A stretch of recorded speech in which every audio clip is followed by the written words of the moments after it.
So the topic of today's sermon is the sacrificial goat.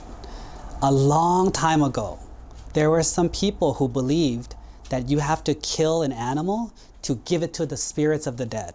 So when someone you love dies, they go buy an animal or take an animal and they kill them to sacrifice them to the gods or to the spirits, which is not a good thing. One day, a rich man bought a goat.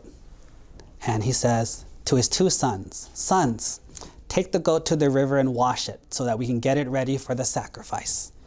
So the two little boys took the goat down to the river to wash the goat like his father said. When they got there, something weird happened. The goat started laughing. Ha ha ha ha ha, started laughing. The two little boys looked at the goat and, wow, a goat can laugh? That's weird. And then all of a sudden, 5 minutes later, the goat started crying. Just started crying nonstop. And the two little boys looked at the goat and said, "Goats can cry? That's weird too." So they asked him, "Mr. Goat, why did you laugh? Mr. Goat, why did you cry?" And the goat said in a human voice, "If you want to know, ask me in front of your father and I will tell you." And so they took the goat home and said, "Father, Father, this goat is so weird. He cried and then he laughed." He laughed and then he cried.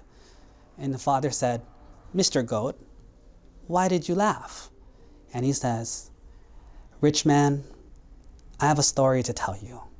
A long time ago, many rebirths and lives ago, I used to be a rich man too. I used to believe in sacrificing animals to give to the dead too.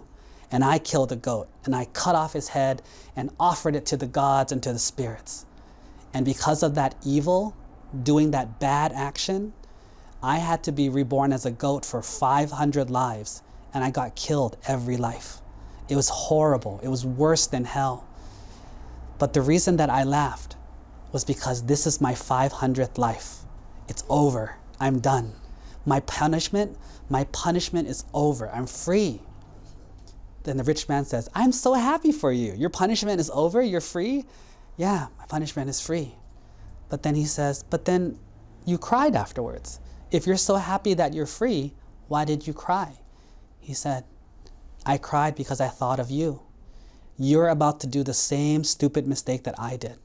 You're about to do the bad thing like I did. And you will be punished just like I was. And I feel bad for you. I know how bad hell was. I know how bad all those deaths were. I don't want you to have to go through that." And so the rich man heard the story, and when he knew that his bad actions would lead to such a bad result, he decided not to do it.